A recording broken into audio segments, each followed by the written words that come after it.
Namaste, welcome to Gita's Kitchen. Today we have a very interesting session for you. We are going to learn all about millets. Everybody has become health conscious nowadays. So we have started taking a lot of interest in the kind of food we eat, what we eat and how we should cook it also. People have started consuming less of oil, doing more of exercise, less of salt and so many little things which we incorporate in our everyday life. And millets is one thing which is gaining popularity nowadays. And people have a number of questions about millets because even my generation, we have not been used to eating millets. We have grown up on rice and wheat. So definitely the younger generation also will not know much about millets. And millets are supposed to be a storehouse of nutrition and they are very popular nowadays. But there is some kind of a knowledge gap between how to use millets, what are the health benefits and so on. So today I have with me Devi, a very good friend of mine. She is the co-founder of an organization called BioBasics. Welcome to Gita's Kitchen, Devi. And Namaste. And she has a social venture in Coimbatore where she does it in a two-way. That is, she introduces the consumers to the organic farmers and their products, and also helps the organic farmers to bring their products across to the consumers. A wonderful venture that she has taken up. She is deeply passionate about seed and diversity, seed conservation and diversity too. And they have more than 300 plus products in these traditional rice varieties, millets, and so many health beneficial products which they supply across all over India. Right, Devi? Right. Yeah. So, yeah. Now today we'll talk to get a very basic understanding about millets with Devi's help because she has been in this field since 2005. That's what she tells me. So let's start with very basic questions about millets, Devi. And before we go on to that, one thing I want to know, how did this journey all start? About your interest in millets and traditional rice varieties and so on. So our journey began with being organic, which began in 2005. Okay. So initially being organic was just, replacing chemical products with their organic equivalents. And then from then, I got involved with the campaign for conservation of traditional rice varieties and got introduced to various traditional rice varieties.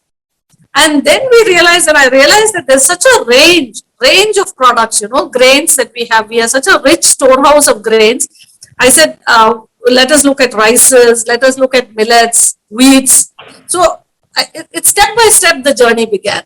So if you look at millets, my journey also, with millets actually began maybe about 10 years back, not before that. Okay. So then, see, we have been eating wheat and rice.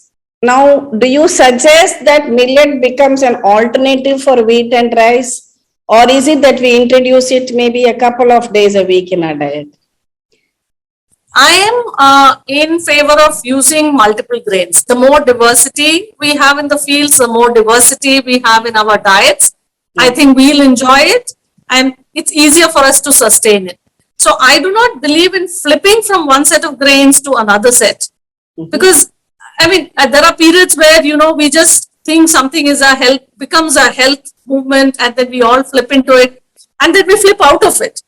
So I would suggest adding millets to rice and the wheat diet that we have. Okay, so that is maybe we introduce a little bit of millets, a little bit at a time so that we get used to the taste also.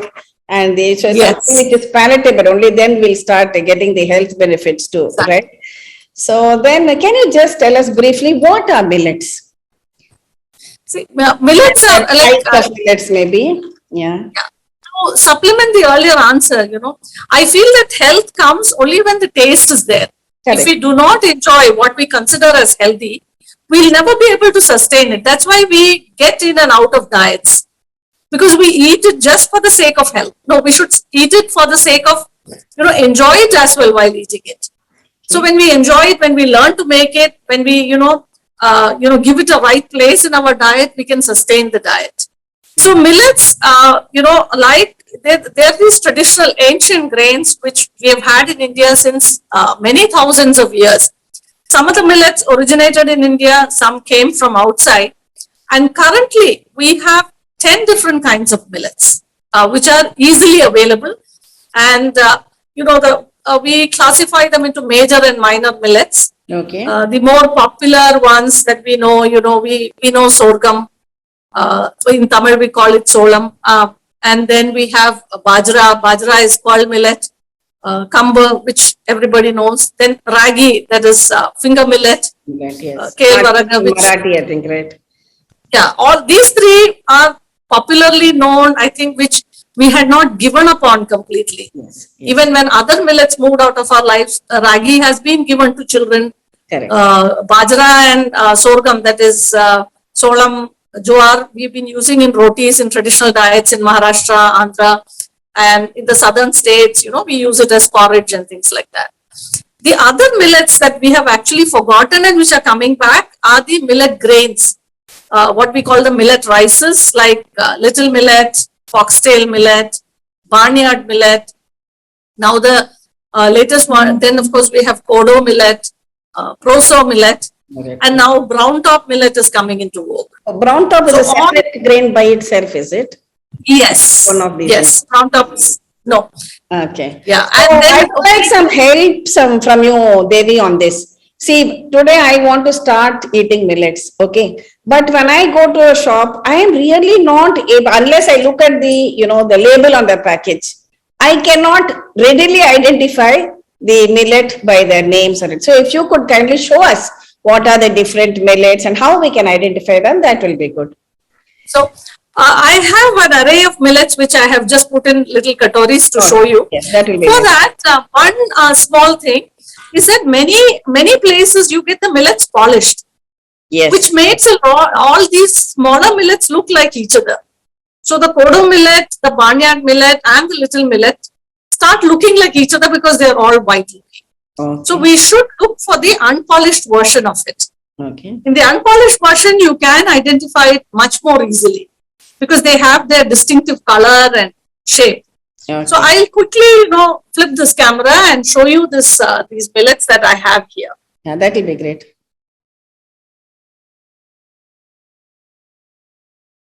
So here is a set of millets that I have. Okay. So on the left, this is little millet. Okay. This is Can foxtail. you also, are you familiar with the Hindi or the local Tamil name for it? Tamil word is little millet is samai. Okay. We can at the end we put a table of all the millet names in the languages. In addition, we'll do that. Yeah. Yeah. Foxtail is thinai. Okay. So that Then is we have ragi, finger millet, which is familiar to Ragi we everybody. can identify. Yes, that is easy to identify. This is barnyard millet, Okay. which is very similar to samai or a little millet. Hmm. The difference is in barnyard, you have a little bit of an eye. It has a black spot. If you look at it closely, I can't. Devi, barnyard millet. Barnyard is kudravali. Kudravali. Okay. Okay. Same Yes. and Kudravali. Okay, right. Samai and kudravali are very similar in appearance if you look at it. Okay. And then you have proso millet. Proso The is one on the panivaraga left. in Tamil. Okay. Okay. Panivaraga. And panivaraga, if you look at it, is very similar to foxtail, but slightly bigger. Okay. The color also is slightly different. That is more Yes, yellowish. yes, lighter. Yeah. See, thinai or foxtail millet is darkish yellow. Yes. The little millet and barnyard are kind of whitish, Right. but Okay. they have a dirt brown color. Okay. Okay. And then you have the panivaraga or proso millet, which is cream color, slightly bigger than the foxtail. Okay. Here you have kodo. Kodo actually is a nice brown millet, Okay. not the white one that we see in Mhm. many places. Mm-hmm. And here is brown top, which is a greenish color millet. Because of the zoom thing, it's not as clear as it should be. Okay. I can also send you a little video of the millets taken separately Okay. to show each of them. And the reddish And one, this- on the right? Reddish one is a very interesting millet which is found in Tamil Nadu called Hmm. Irungu solam, red sorghum, Okay. which is supposed to be quite high in iron Hmm. and makes beautiful idlis. Okay. Okay. Yeah. It's unbelievable. It makes just amazing idlis you can make with it. Okay. Then you have the sorghum, that is the solam or Okay. jowar. Jowar. Okay. Yeah, and then you have kamba, that is the pearl millet or bajra. Okay. So jowar and bajra are quite popular in North India. Do they have their rotis and all? Yeah, yeah. Jowar and And bajra. ragi also. Ragi also, yes. Ragi Yes. more in The others- Maharashtra and Karnataka, I suppose, those areas. Yeah. So the others are the unfamiliar ones. The little millet and the barnyard millet are similar, the same color. Mm-hmm. That's foxtail and proso have a little bit of similarity. The brown top looks a little like the pearl millet, but slightly more green. Okay. Thinai and varagi are common in Tamil Nadu. I mean, many earlier Yes. Thinai paisam and all we have seen that. Okay. So what I have additionally is in Tamil Nadu, some of these millets are now available as parboiled form. Like you have pulungal arasi or the parboiled rices. Okay. The millets are also available in parboiled form. Okay. So here is, barnyard, which is parboiled. So how you distinguish a parboiled millet from a raw millet is a parboiled millet, like the parboiled rice, Mm-hmm. looks very translucent. Okay. And then you have the kodo, which is parboiled here. Mm. The kodo raw is like this, slightly different. And this is same Same. or little millet, parboiled. Is that same as samak chawal, what they use in the north? No, that is actually barnyard. Barnyard. Okay. Yes. But I suppose these many of the recipes, one can be substituted for the other. That's what I have found when I have cooked with these millets.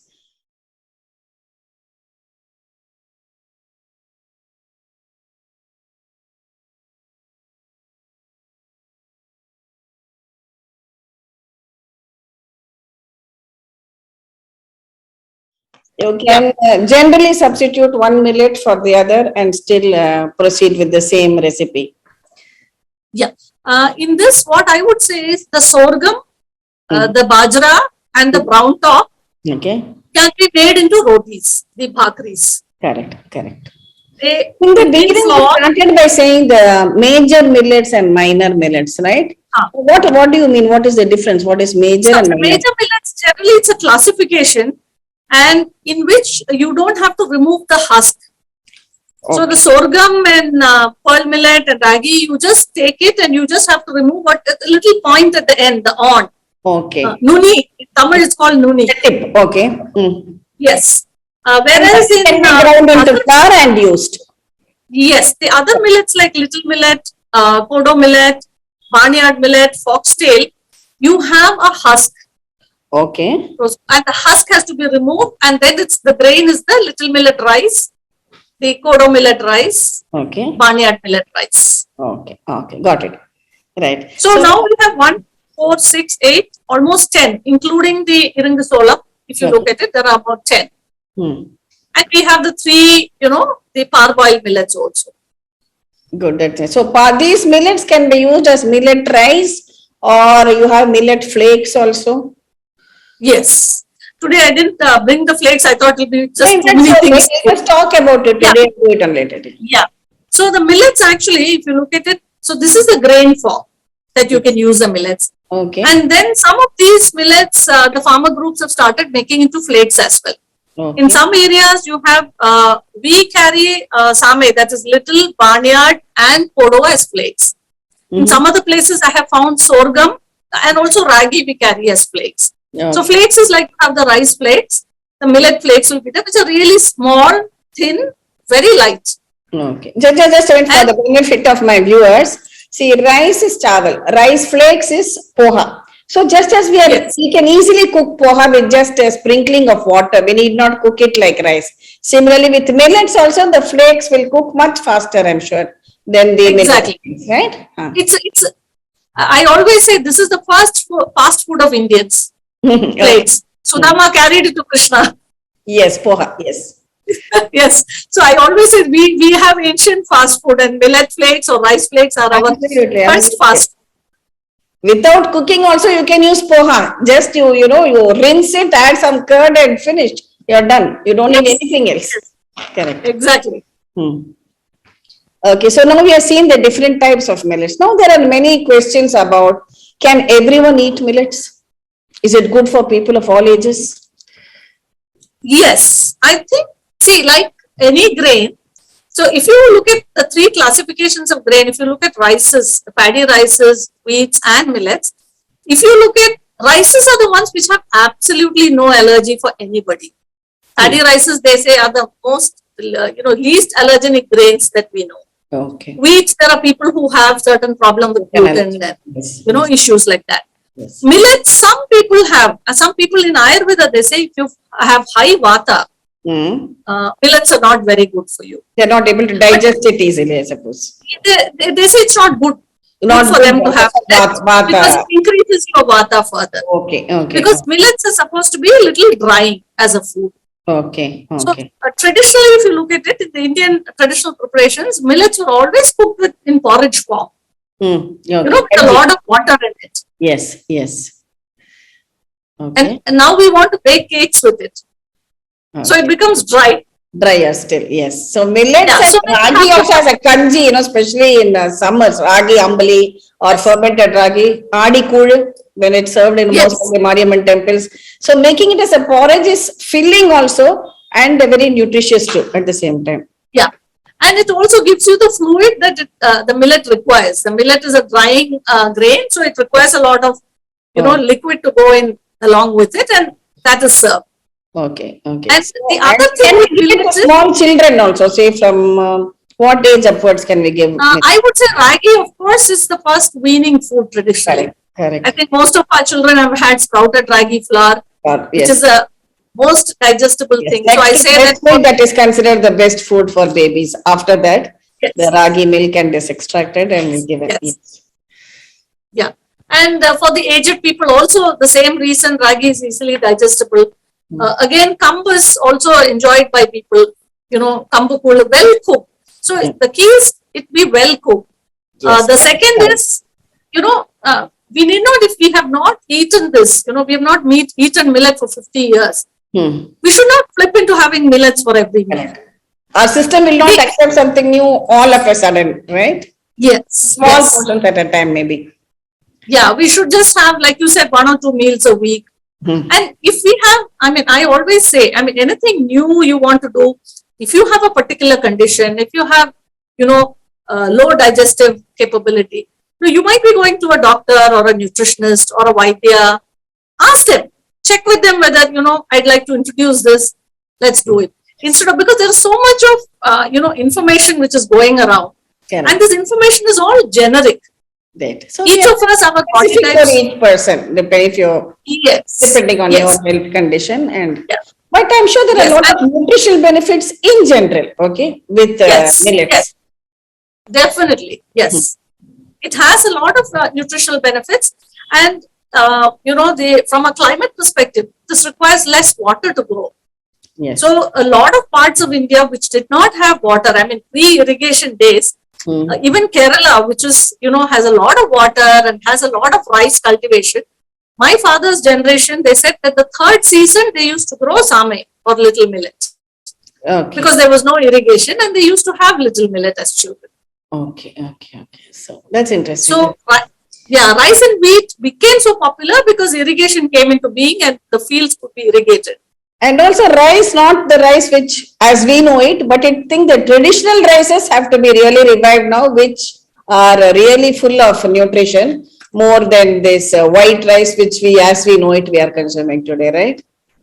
Yeah. Like this, Karuppu Kavani and so many other things. We'll do a separate session on traditional rice varieties. Today, let us keep our focus on millets, right? Okay. Now, even millets, I would say, you should go look for the unpolished versions. Unpolished. You will get the polished version, which will look very white. The unpolished version is better because it has more fiber. And one more key to millet is we will need to eat much less of millet. It fills you up more. So you will find yourself eating much less. Quantity-wise. So and doing portion control. Okay. And we need to soak the millets also, right? Before cooking. Yes. At least couple of hours. How many hours do we need to soak in general? 1 to 2 hours for the smaller millets Sorghum, I soak overnight because it takes a long time to cook. Okay. Okay. Kambu or pearl millet, if it is whole, normally you find the kamba is broken. You know, the pearl millet, you get broken pearl millet. So that cooks easily, but the whole pearl millet will take. So that also I soak overnight. All these smaller millets, I soak just 1 to 2 hours. 1 to 2 hours. Okay. What about when we use it as flakes? Then it doesn't. It's simple, like you don't need any soaking at all. Nothing. It just has to be rinsed in a colander quickly. Okay, and then we can make it into some kind of upma or some breakfast breakfast item easily. You can also make muesli with it. So the flakes, you just rinse it quickly. You know, one rinse in a colander, and then, like you said, we can make millet muesli. You can make paisam. Millet pongal also I have made. We have seen on our channel itself. We have made millet pongal, millet paisam, millet lemon rice, curd rice. We'll slowly introduce many more recipes also to them, and how they can also get the millets and actually try it out for themselves. And there is some thing about millets being cooling for the body, or it generating heat, that that hot and cold thing which we have in our Indian system. I think that also varies with the weather conditions, like ragi, whether you can have it in summer or winter. Such questions often arise too, depending on the consumption of millets. Yeah. What is interesting about which of them are hot or cold? I think most of the millets are supposed to be cooling, they say, because they grow in hot regions and it's been eaten in hot regions. But one very interesting fact that I read and came across is, it is also the type of preparation which decides it. Because bajra or pearl millet is eaten as kambu, fermented form, in South India during summer. Okay. Whereas bajra flour is eaten as bhakri in the north in winter. In winter to heat the body, right? Yes. So I guess it is much more than we know about it. So, we need to, I'm sure there is more research going on, and Ayurveda, because Ayurveda doesn't recommend millets as much, because they say that modern day there's a lot of vata because of high stress. Okay. There's a lot of vata, so they prefer to recommend red rices. Yes. But what they say is, if you're looking at weight management, if you're looking at diabetes, blood sugar management, millets do help considerably. Okay, for blood sugar management and weight loss? And weight management. For both millets are very good. Okay. Quite helpful. Okay. Again, the caveat stays that please check with your doctor. Yes, of course. Check with your Vaidya, nutritionist. We cannot have one rule for all, okay? Because each person's individual, their constitution is different. But as a general rule, we can, because ragi is very high in calcium. Many millets give a good quantity of iron too. So these are some basic things which we can, have in our everyday diet, so that we don't have these kinds of deficiencies or calcium deficiencies, especially women, menopause age, we lose out on calcium. Then easily we can substitute by having ragi kanji or ragi with buttermilk in the summer months. It really helps to boost your calcium levels too. So now I think we just have a few minutes more, Devi, with you. So tell us a little more about what are the products you have in your BioBasics organization, apart from millets. What else do you have? And what we can look forward to in future videos also, and future sessions with you too. Just one last thing before going into the products. There is a very well-known farming guru here in Tamil Nadu who's helped numerous organic farmers. So Sundaraman Ayya, who we all, look towards him very respectfully. So he has a thing. So when we asked him, whether this is good or that is good, he says, yes, he's in Satyamangalam. Lovely person, very dynamic. He's turning 80, he's turned 80, but he's got double the energy that we have now.